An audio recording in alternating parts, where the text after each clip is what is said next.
आम्हाला आनंद आहे, प्रचंड आनंद आहे। समुद्राला उधाण आलंय, तसं इथे जनसैनिक शिवसैनिकांच्या आनंदाला उधाण आलंय।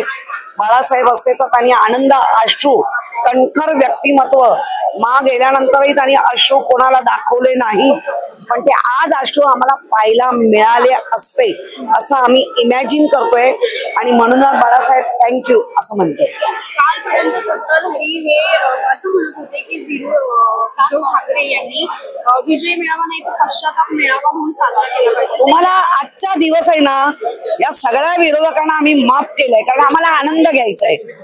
या मेळाव्यामधून विरोधकांना काही उत्तर मिळेल? ते दोन भाऊ काय बोलतील याचं कोणी सांगू शकत नाही।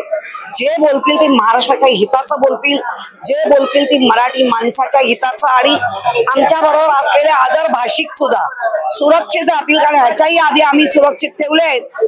त्यामुळे नीट सगळं चांगलं होईल।